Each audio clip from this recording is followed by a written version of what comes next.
You've spoken a little bit about your belief in the sanctity of life and the inviolable dignity of the human person. I take it that you accept evolution. It depends what you mean by that. Do you think we've evolved from primates? I don't know. Okay. But I do believe in the biblical account of creation. I also acknowledge that there is an abundance of scientific research that shows adaptation. Species change is heavily inferred in the data. I don't know enough about it, but I believe the scriptures to be true. And you can be a theist and also believe in God-ushered evolution. Yeah, I completely agree. And so, of which I allow people much smarter than me to make determinations on that. It's completely irrelevant to my core theology, though. Okay. Are you happy for me to proceed with the question, though, on that basis? Sorry, I didn't mean to interrupt you, but yeah. No, that's fine. So you're kind of not vaguely, but you seem generally happy with the idea that maybe evolution is true. I hope that that's the case. I mean, I don't believe that. I think that I'm not saying you said happy that evolution is true. Well, not necessarily happy, but that was the word you used, though, right? Okay, fine. Willing to accept that based on the evidence, evolution is a fact. No, I'm not saying it's a fact. I'm actually, again, I say I'm open to have my mind moved, and I look at the data, but I believe, given the abundance of equal data that atheists must reckon with, that there is a fine-tuning problem to our existence that I believe warrants that there is a God, intelligent life came from a God, and I believe the scriptures to be true. That in the creation account, there is an allowance to say that God created the heavens and the earth and allowed us to either evolve through species. I happen to believe, through a faith claim, that human beings are designed. What that means is designed over a long period of time or designed immediately. That's for people smarter than me to determine. Fine. I suppose what I'm getting at is if you believe in the sanctity of life and that there is something fundamentally different between the life of, say, for instance, a human being and the life of an animal, does that not make that claim slightly arbitrary? What is personhood based in, if not? So do you see what I'm getting at? Sort of. The scriptures say, though, that God created humans, male and female distinct. They're the only ones in Genesis 1:26, 1:27 to made in the image of God. Right, and exactly. So he called animals good, but they are not image bearers. Okay, but that word create is barah in Hebrew, and it's not clear whether or not that is created in an instant over a long period of time.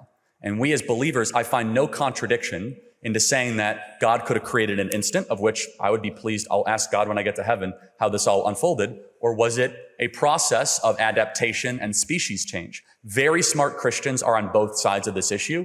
And so there's what we call in Christianity closed-hand theological issues and open-hand theological issues. Closed-hand issues would be like the resurrection of Christ, the Trinity, and then there's open-handed, which would be like eschatology or the Eucharist or the creation account. This one allows, given the verbiage, it could be either way. Fine. I think just, I don't want to take up too much time then, but just kind of on that, you were talking a little bit about Christian values, and I'm intrigued by that. I get the sense that you're very much motivated by your faith. To what extent do you think Donald Trump embodies gospel values? Yes, so he reminds me very much of Samson in the Bible. Both had, you can laugh. How many of you guys actually know about Samson? Great hair. He was a man willing to fight for a cause greater than he, despite some of his own moral troublings and moral missteps. All throughout the Bible, from King David to others, there are plenty of Abraham. Moses murdered somebody. How many people know that? Moses murdered somebody. How dare you? You could say a lot. Donald Trump has never murdered anybody. But Moses is like the most revered man in Judaism. You know, he was a murderer in Egypt. He took someone aside and just slammed him in the head and actually had to flee all the way to Midian because of it. We're all flawed. We all have original sin. How do I reconcile what he's doing with gospel values? Well, for instance, I mean, the gospel values to me would be, humility, compassion, forgiveness. Sure. Does he live according to those values, do you think? I actually, at times, I will say, he's far more magnanimous than people will give him credit. None of us are able to fill all those values. I will say some values that I think he does fulfill. He is a truth teller.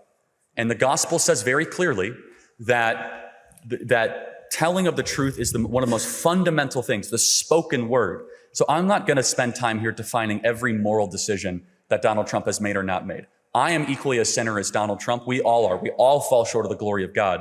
But I will say that his willingness to rise to the occasion of something greater than he, to endure being shot and almost shot again and almost 700 years in federal prison, is one of the most courageous actions I've ever seen from a public elected official in the history of the West. Do you think Jesus would have voted for Trump? Do I think Jesus, first of all, Jesus intentionally didn't vote and did not care about the Roman guard. You remember he said, pay unto Caesar what is Caesar, render unto God's what is God. Do I think Jesus would love some of the stuff that Trump is doing? It's a silly question, but I'm just, No, I mean, fine. It's like, what did Jesus teach us? Jesus says, don't touch children. Okay, so he would love the fact that Donald Trump repealed Roe versus Wade. He would love the fact that child sex trafficking is being focused on in this current government. Jesus Christ said a lot of things such as, sin no more, and things such as love your neighbor are things that we should embody in every single one of our public policy decisions. So Jesus is divine, and he would not fill out a ballot. Okay. All right. Thank you for answering my questions.